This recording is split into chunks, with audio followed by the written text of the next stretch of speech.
Corona virus संक्रमण के मद्देनजर लगाए गए लॉकडाउन के खत्म होने के बाद से देश की अनलॉकिंग का दौर जारी है। इसी के तहत 1 सितंबर से अनलॉक का चौथा चरण शुरू हो रहा है, जिससे जुड़ी गाइडलाइन बीते दिन गृह मंत्रालय ने जारी की। चौथे चरण के इस अनलॉक में मंत्रालय ने कई छूट दी हैं। हालांकि ये भी साफ किया है कि कंटेनमेंट जोन में 30 सितंबर तक लॉकडाउन सख्ती से लागू रहेगा। गृह मंत्रालय ने सभी राज्यों से यह भी कहा है कि वो कंटेनमेंट जोन के बाहर अपना लोकल लॉकडाउन अब लागू नहीं कर सकते। वहीं 21 सितंबर से लोगों की कम संख्या के साथ सामाजिक, राजनीतिक और धार्मिक कार्यक्रमों की अनुमति होगी। हालांकि स्कूल, कॉलेज और अन्य शैक्षणिक संस्थान 30 सितंबर तक बंद रहेंगे, जबकि 9वीं से 12वीं कक्षा तक के छात्रों के लिए कुछ छूट दी गई है।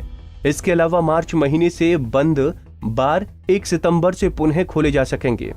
आइए जानते हैं अनलॉक 4 से जुड़ी कुछ खास बातें। गृह मंत्रालय द्वारा जारी किए गए नए दिशा निर्देश राज्यों और केंद्र शासित प्रदेशों से प्राप्त फीडबैक पर आधारित हैं और संबंधित केंद्रीय मंत्रालयों तथा विभागों के साथ व्यापक विचार विमर्श किया गया है। दिशा निर्देशों के अनुसार 21 सितंबर से 100 व्यक्तियों की अधिकतम सीमा के साथ सामाजिक, राजनीतिक, धार्मिक कार्यक्रमों की अनुमति दी जाएगी। हालांकि इस तरह के कार्यक्रमों में मास्क पहनना, सामाजिक दूरी का पालन करना, थर्मल स्कैनिंग और हाथ धोना या सैनिटाइजर का इस्तेमाल करना आवश्यक होगा। गृह मंत्रालय ने बताया कि राज्यों और केंद्र शासित प्रदेश से व्यापक चर्चा के बाद 30 सितंबर तक छात्रों और नियमित कक्षा गतिविधियों के लिए स्कूल, कॉलेज, शैक्षणिक और कोचिंग संस्थान बंद रखने का फैसला लिया गया। ऑनलाइन या डिस्टेंस लर्निंग की अनुमति दी जाएगी और इसे प्रोत्साहित किया जाएगा। मंत्रालय ने कहा कि राज्यों और केंद्र शासित प्रदेशों में 50% तक शिक्षण, गैर शिक्षण कर्मचारियों को ऑनलाइन शिक्षण, टेली काउंसलिंग से संबंधित कार्य के लिए स्कूलों में बुलाया जा सकता है।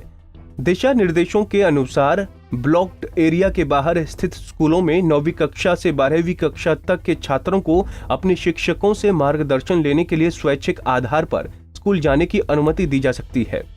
राष्ट्रीय कौशल प्रशिक्षण संस्थानों, औद्योगिक प्रशिक्षण संस्थानों में कौशल या उद्यमिता प्रशिक्षण की अनुमति होगी। उच्च शिक्षा विभाग हालात का आकलन करते हुए गृह मंत्रालय के साथ परामर्श करके उच्च शिक्षा संस्थानों को केवल पीएचडी तथा तकनीकी एवं बिजनेस कोर्सेज के पोस्ट ग्रेजुएट छात्रों के लिए खोलने की अनुमति दे सकेंगे, जिनमें लेबोरेटरी तथा एक्सपेरिमेंटल कार्यों की जरूरत होती है। दिशा निर्देशों के अनुसार सिनेमा हॉल, स्विमिंग पूल, मनोरंजन पार्क, थिएटर और इस तरह के संस्थान बंद रहेंगे और अंतर्राष्ट्रीय हवाई यात्रा गृह मंत्रालय द्वारा मंजूर यात्रा को छोड़कर स्थगित रहेगी। इसके अनुसार 21 सितंबर से ओपन एयर थिएटरों को खोलने की अनुमति होगी। गृह मंत्रालय के परामर्श से आवास और शहरी मामलों के मंत्रालय तथा रेल मंत्रालय द्वारा क्रमबद्ध तरीके से 7 सितंबर से मेट्रो रेल के परिचालन की अनुमति दी जाएगी। इस संबंध में आवास और शहरी मामलों के मंत्रालय द्वारा मानक संचालन प्रक्रिया यानी एसओपी जारी की जाएगी। ब्लॉक्ड इलाकों में 30 सितंबर तक लॉकडाउन सख्ती से लागू रहेगा। व्यक्तियों और सामान की 2 राज्यों के बीच तथा एक राज्य के अंदर गतिविधियों पर कोई पाबंदी नहीं होगी।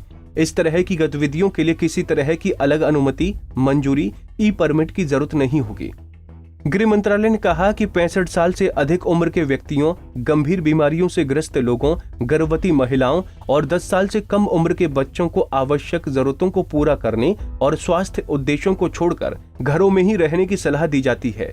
मंत्रालय ने कहा कि आरोग्य सेतु मोबाइल एप्लीकेशन के इस्तेमाल को प्रोत्साहित किया जाता रहेगा।